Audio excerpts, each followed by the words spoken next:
Hey guys, how's everybody doing out there? I'm often concerned about you guys and how you're doing in terms of me praying for you, me wanting to bridge a gap. I feel um, like God has selected different people to do different things for people, right? Some people have gifts for different things, and then God selects them to go and be a bridge for the people that are less fortunate. Somebody was that bridge for me once upon a time. Uh, the cable man came and told me about Jesus. The guy that was doing crown molding on my mom's house came, and while I was smoking cigarettes, he was telling me about God, uh, sowing seeds into me, sowing things into me that made me think about it afterwards. When they were far gone and going on about their life, the seed remained. The seed was just something that I meditated on to grab onto as a lifeline to get me up out of darkness, right? Ultimately, it took my determination to put my feet on the ground and start walking in the direction of the Lord.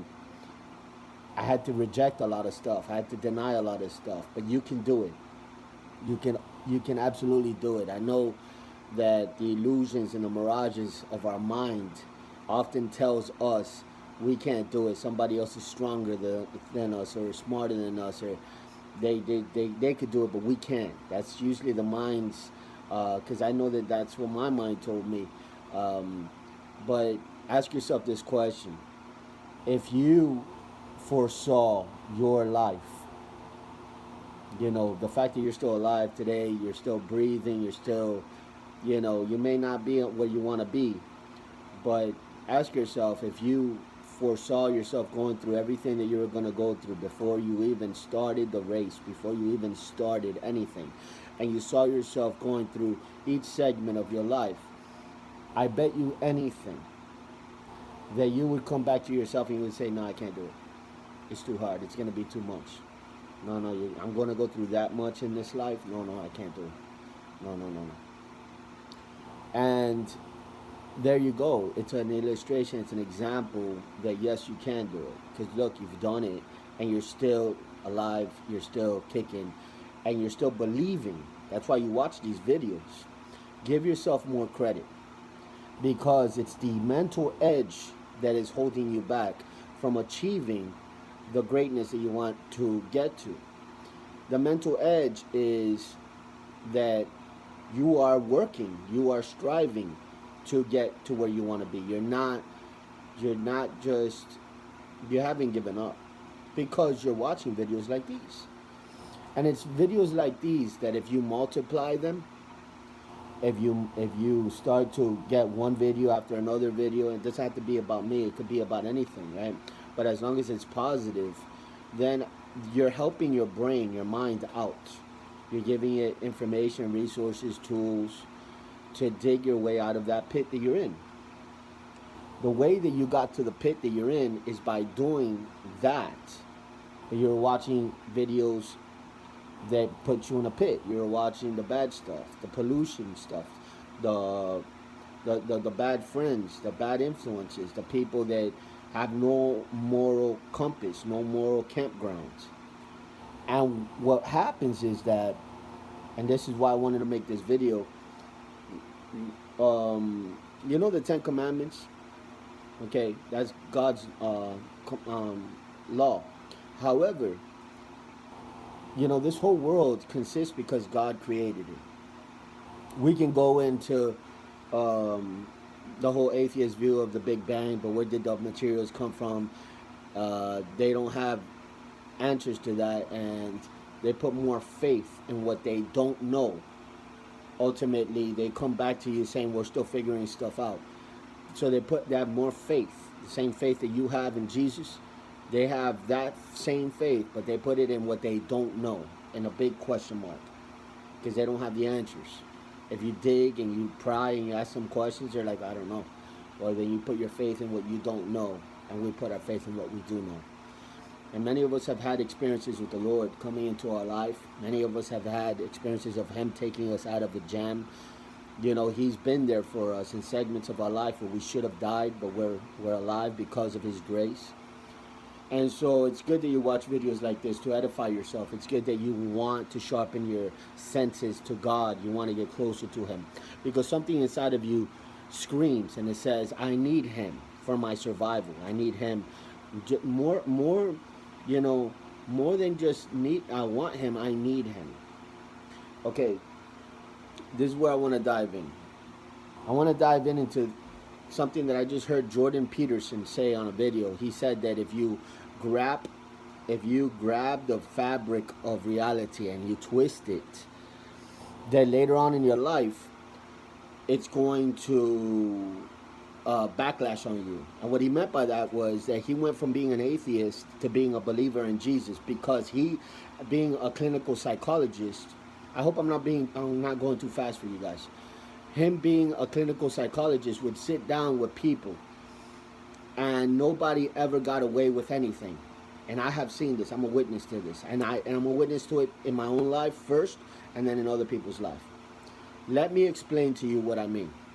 Whenever you break God's law, whether you believe in Him or not, you automatically don't right then and there get karma.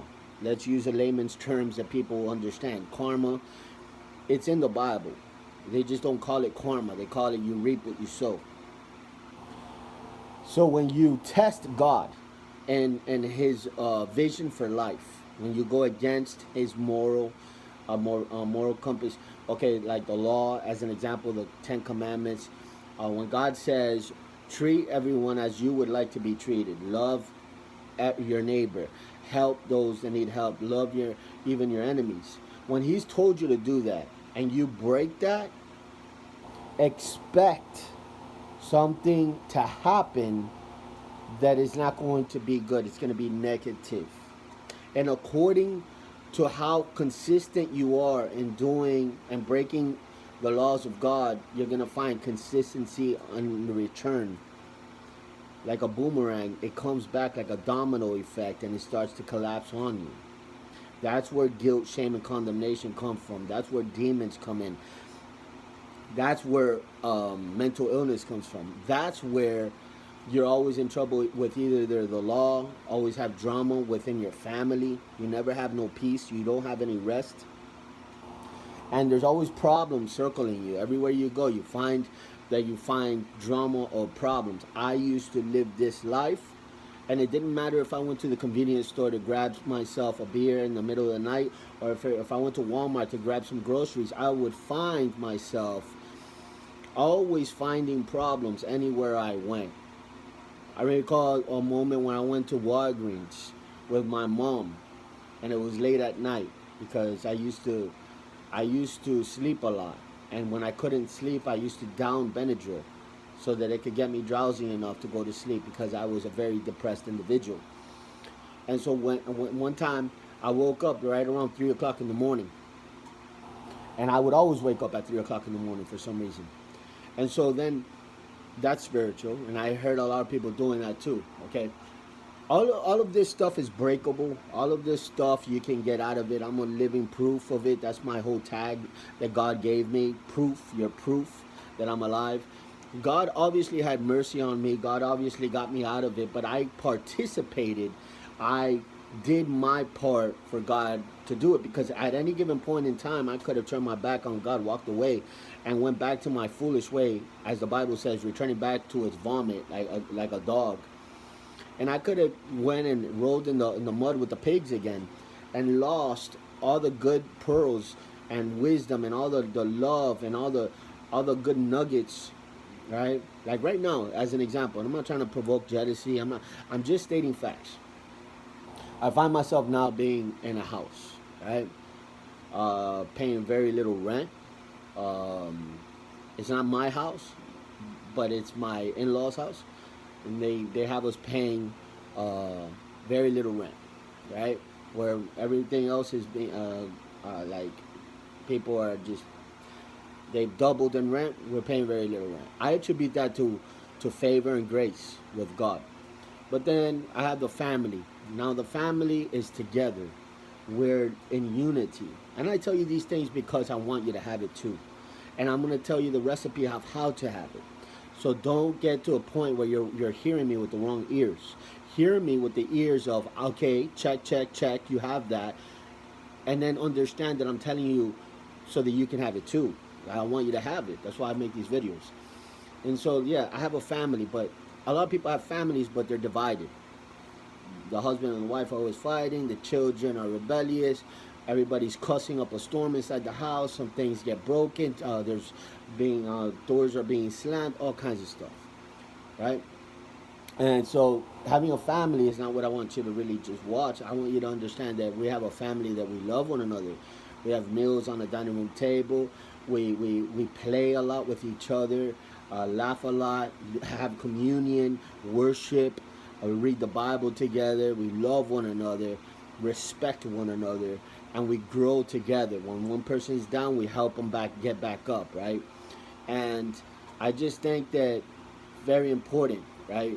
To show love, and not just to say I love you, but to show that you love, right? I'm always saying that. So I'm going to tell you the recipe of how to get all that. You already probably know it's Jesus Christ, but I'll do my best to try to break it down. And so, and then I have money, and then I have a job, and then I have promises of God that He's going to give me. Now I want you to get this part, guys, because it's very important. If I don't participate with God, if I don't do as He pleases, if I don't follow the Lord, if I decide that today I'm going to do something outside of God, and then I'm going to continue in that way, right? Because there's grace and there's mercy and there's forgiveness, right? So if I stumble, if I fall today, and I say, God, forgive me, boom, I'm back on track. But if I fall today and I stumble, and no, there is no manipulation. The Bible says that you cannot mock God. So what that means is that He understands if you're really sorry for what you did, or if you're just sorry for getting caught, or if you're sorry just to want to do it again. Now He knows all that. He weighs the heart. And the Bible talks about that too. Yeah, He weighs stuff on the scales. So He understands where you're coming from at all times. So like I'm always telling people, please be real with God. Even if you're upset, even if you're angry, just say, God, I'm angry. God, I'm upset. Whatever it may be. He just be authentic, because then you can find true help. Because then He can go and work on that of whatever you're at for real. Okay, so I wanted to talk about this video about like grabbing onto the fabric of reality, which is basically, if you look at it, like we're living in God's house right now. Let's say that the earth is God's house. I say a house because, we're all here. You can't leave planet Earth, only on a rocket. So let's just call it a big place that God created, and we'll call it a house. Now, in God's house, like most fathers, they create rules for people to abide by. And when you play by the rules of what the Father created in the house, things go well. You get playtime, you get allowances, you get pats on the back, you get smiles, you get all kinds of good stuff, right? You get treats, you get, whatever. You want to go to Paris? Oh, you want to? Yeah, okay, let's go do that. You earned it. You've been good. Okay. But what happens when you have one of those teenagers that doesn't want to listen, wants to rebel, wants to smoke weed in the room, wants to play loud, obnoxious music, wants to just... What does a father do at that point? Well, he works with him. He doesn't get to the point Z. He goes through the alphabet. The letter A is, hey son, why are you behaving like that? Is everything okay?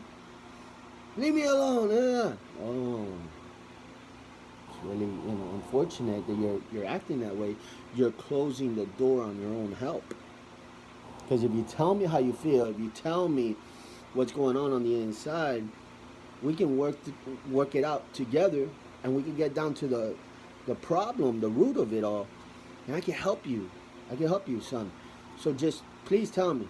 And so many people are just their feelings, their anger, their resentments, or maybe even the demon inside the person that they've invited in without even knowing, closes that door and says, nah, leave me alone, get away from me. Stop, And the demon sometimes will tell the child, the teenager, that the father has ill intentions, right? Oh, he just wants to fix you so that he can use you. He just wants to wrap you around his finger. He doesn't want you to have any fun. That's how demons talk. He doesn't want you, he wants to hold you back from the best of life. You know, there's so much things to experience. And look, he just wants you here, abiding by his rules, his laws. What makes him so special? Look at how much there is to experience. This is how demons talk. And so then they sow that seed, and then their eyes, just like Adam and Eve's eyes, were opened to evil. That's what's happening to that person at that point. They're starting to see that the Father that is actually genuinely good and love, the demon is turning that person against the Father, saying that it's an act, that he's not really real, right? Or this or that, or that you know better, that he doesn't know any better, right? And why is my blessing taking so long, right? Like, you promised me I was gonna get this, and look, I've waited already a whole month and I still haven't gotten it. Yeah. And then the demon will come and be like, hey, you see, he's a liar. He doesn't tell the truth. You know, go and grab your own blessing. You don't have to wait on him. You can do it yourself. You know, and then pride goes before the fall. It's like he puffs you up, like, yeah, I'm gonna do it myself. You know, and you stick out your middle finger and you have that attitude, right? So anyways, look, anybody that plays that road, anybody that walks in that road is walking in a road of destruction. Because if you close the door to Almighty God, if you close the door to the Lord, you're closing the door essentially to life, hope, love, and help. The good thing about that is that God doesn't give up. He doesn't. He will allow you to go through your attitude moment and all that. And as you walk away from Him, like a good father, he'll get in his car, and you're walking down the street and it's dark, and you see all kinds of predators coming and going, and the father is just in his car going 5 miles per hour, keeping an eye on you. You don't know it. He's following you, making sure that you're safe. You call them all kinds of names. Say, I don't want nothing to do with you. It's like, I love you. And he's just following you. So the day that you finally get to the point where, like the son that took his inheritance from, there was a story in the Bible where, there was a rich dad, right? And so then there was 2 sons, and one of the sons wanted his inheritance so that he could dip, and he could do all the stuff that I just called out, which is party and drink and smoke and have sex and the whole thing, because the devil had infiltrated into his mind, saying, hey man, you're missing out. And so he's like, man, let me get my money before you die, because like I don't want to wait anymore. Let me just get my portion now, and go and live it out, because you promised me that I was gonna. So the father, being faithful and honest and pure, he looks at him. He said, tries to have a little chit chat with him. He's like, hey, son, are you sure? You know what a responsible father would sound like. Son, don't I know that you have hormones right now. You have a lot of feelings. You have things going through you, but these things will pass. You'll see. Trust me. Trust the timing. Everything's gonna be okay. You're gonna get your blessing. I'm not stealing it from you. It's not like I'm giving it away to somebody else. It's there for you. Settle down. Just keep going about your business. You're gonna see that it'll go well with you if you do it this way. Son's like, no, I want my money right now, man. I got dreams, I got ambitions, and he feels like he has a thruster in the back of him, like those cartoon characters that have a rocket in the back and they just want to run off, right? And then the son, he said, no, I want it. And the more he says I want it, the more zealous he gets about the money. Almost like, you're holding it back, give it to me. So the father's like, fine, here you go. Gives him the purse of the money, gets the money, goes, runs off. And what happens when you have money? Everybody wants to be your friend. Everybody. People that you haven't seen in years. Hey, they call your name, big smiles, big hugs. Where you been, man? I've been trying to get in contact with you all this time. And they butter you up, and then they, all because they heard that you came into inheritance, right? And so everybody wants to spend that money. And so you have a lot of money, so you're buying everybody drinks, you're buying everybody different things and this and that, and money starts to dwindle down over a period of time. And over a period of time more, starts to really go down to the point where, hey, I can't share no more. I need this for myself, right? To just live, to survive, not to buy myself fancy things. But yeah, there was a period of time there was some pleasure, right? There was some laughs, there was some drinks, there was some girls, there was some fancy jewelry, whatever it may be. And then that stuff started to gleat away. You started to see it kind of like, and then as the money started going down, and you couldn't do stuff for the people anymore, one by one, they would turn into shadows, and you would just see them walk away from you. And this is how the world and life still is today. There's nothing new under the sun. But for that gentleman in that story, you know, he spent all his money, and then he had to work, right? So then he found a job, and he was taking care of pigs, right? He had to feed the pigs, and he had to take care. It was this farm kind of thing, and then the guy was paying him very little money to take care of it. And then one day he got really, really hungry, and he started to look at the pig's food and started to say, man, that looks pretty good, because he was so hungry. And so he started to desire pig's food. And then he had the thought back in his head. He said, man, I remember when I was in my dad's house. It was never like this. I was taken care of, man. Like, I had everything I needed, right? I may not have had all this like fornication and drinking and all this, but I had peace. Okay? This is the part that divides Satan's world from God's world. You can't have both. There is pleasure in God's world, but it doesn't consist of perversion. And so you don't get to sleep around with a bunch of females or a bunch of men if you're a girl, and be scot-free, and be guilt-free, and be shame-free, and be living the high life and stay living the high life. You are twisting the fabric of reality. You are breaking God's law. When you break the laws of God, you get what God promised people that break his law. God promised good things to those that keep his law. God promised things that will happen if you break his law. And we named them earlier. You start to die from within. You start to be a walking zombie. You start to have mental illness. You start to hate yourself. You hate life, hate people, drama everywhere, problems everywhere. Sin has infiltrated. And a person like that has no peace, has no rest. And a person like that just feels like life is torturous to them. And they think about death a lot. Now, I've already said that God can save that person. There's mercy and there's grace. Because in the end of this story, the child is about to eat the pig's food, and he comes to his mind, he shakes it off. He's like, nah, I'm not going to eat this food. I'll go back and I'll tell my father, forgive me. I will work for you. I'd rather work for you, because at least I won't be eating pig's food. I mean, I'll be able to eating something better. And maybe he'll have mercy on me, the kid thought. He'll have mercy on me. And so he goes back to the father, right? And this is a depiction of God. And the father, when he saw him far off in the field, okay, said, is that my son? He ran down the stairs, opened up the door. Now the son had meditated a whole long story of what he was going to tell his father. Father, I have sinned against you. I have sinned against my family. I deserve no help, but please have mercy on me.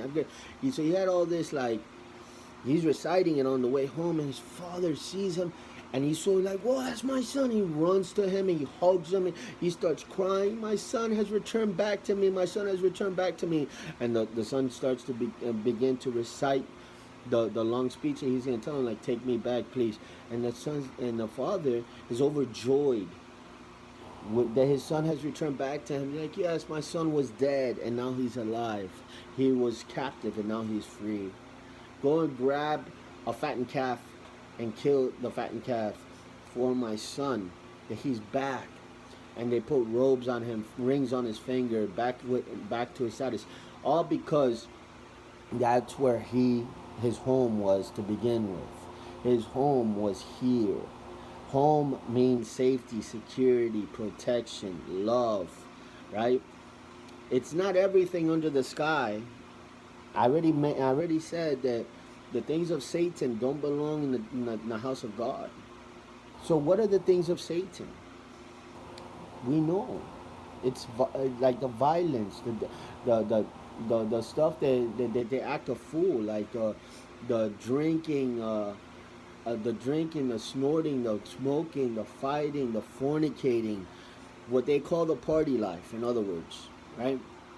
So that's not in God's house, man. Now, can you get delivered? Can you get set free? Can you be forgiven? Absolutely. But you have to get to the point where you recognize, just like the son that recognized, man, I'm eating pig's food. You have to get to that place of rock bottom. You have to say, you know, that's it. Enough is enough. I got there. I got to a point where enough was enough. I humbled myself. I got on my knees. I said, God, that's it. I'm done. I said, I don't want this life no more. I thought it was all that in a bag of chips. It wasn't. I've been lied to. I was deceived. Forgive me. Have mercy on me. I'm going to do life your way. I promise God, I'm going to do it your way, not my way, because I see where my way gets me.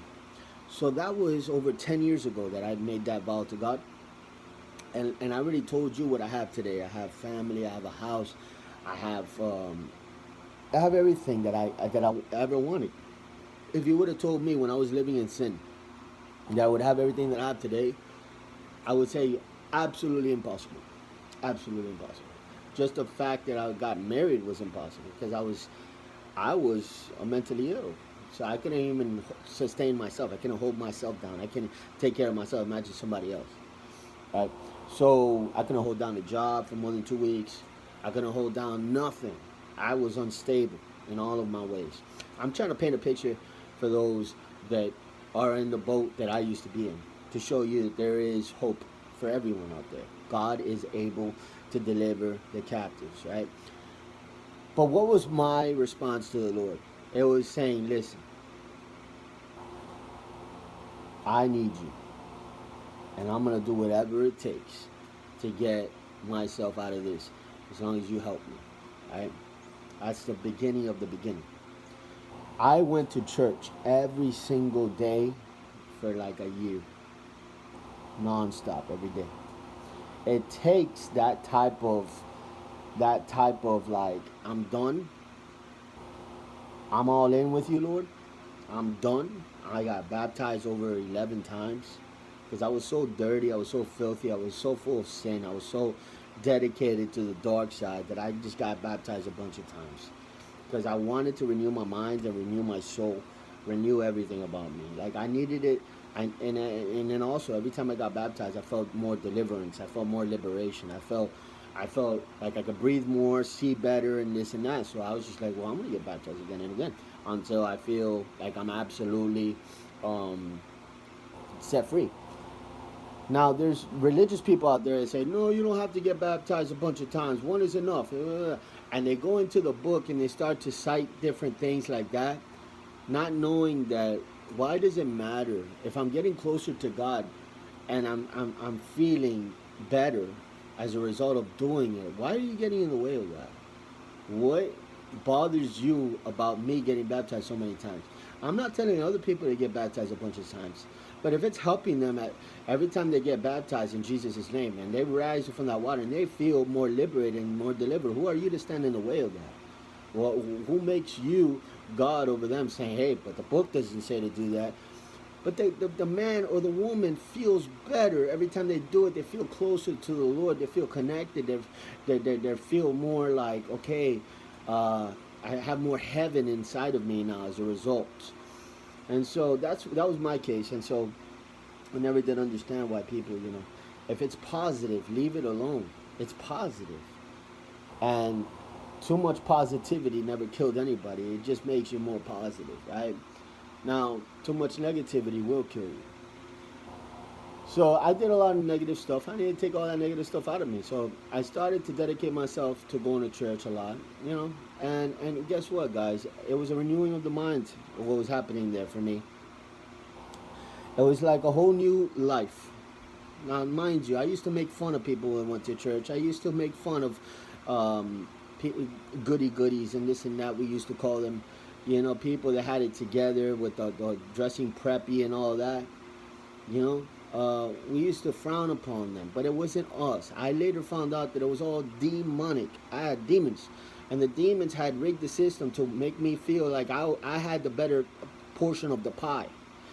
They had made me feel like I was standing on the greener parts of the grass, and those people were stupid and silly for going to church. I like making fun of them made me feel superior to them. That's a tactic of the devil, right?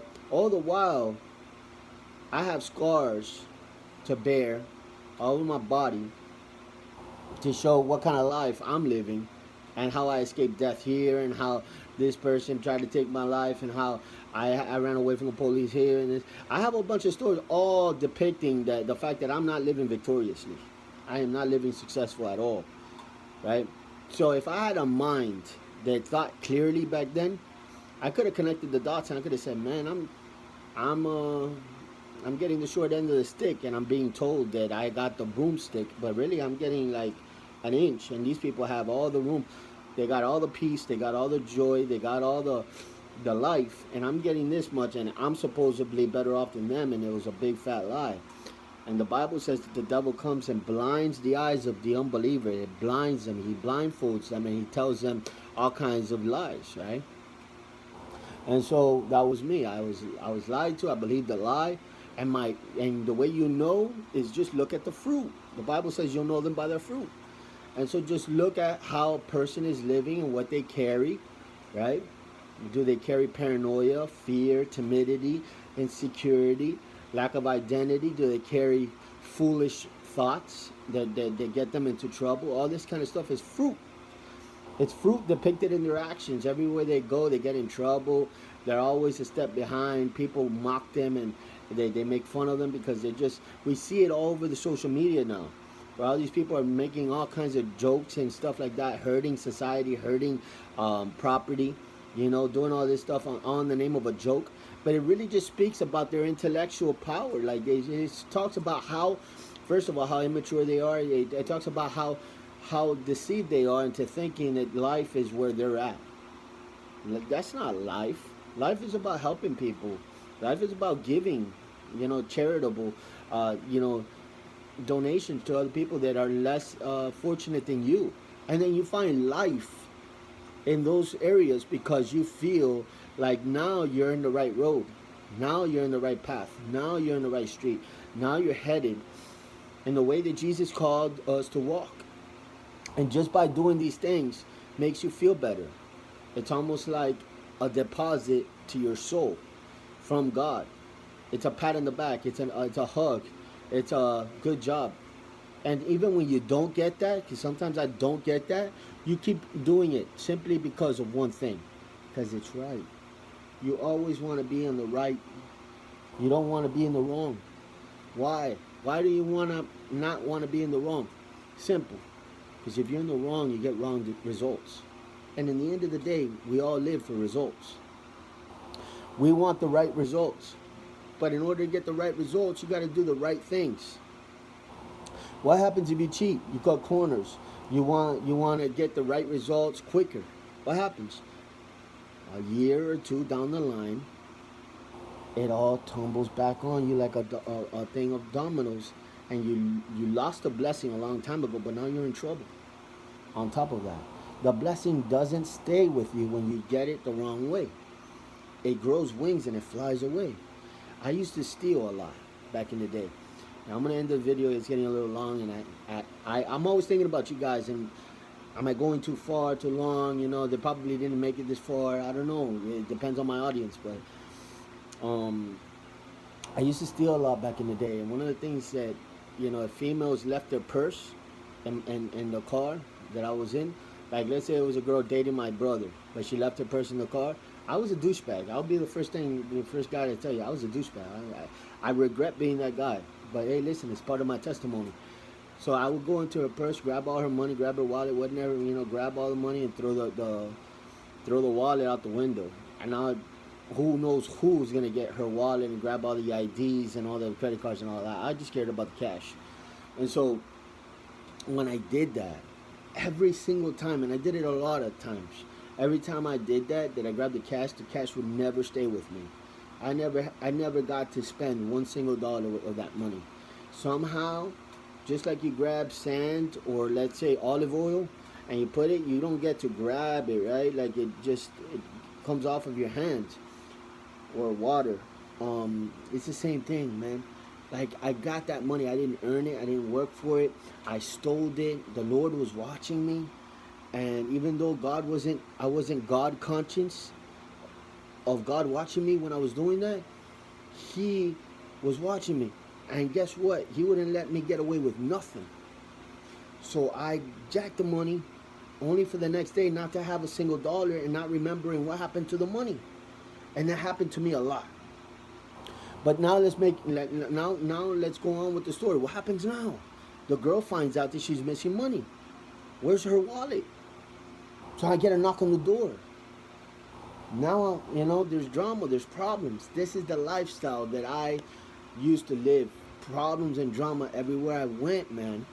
And guess what? I had no rest. I had no peace ever, and I never got away with anything because down the road trouble would be waiting for me.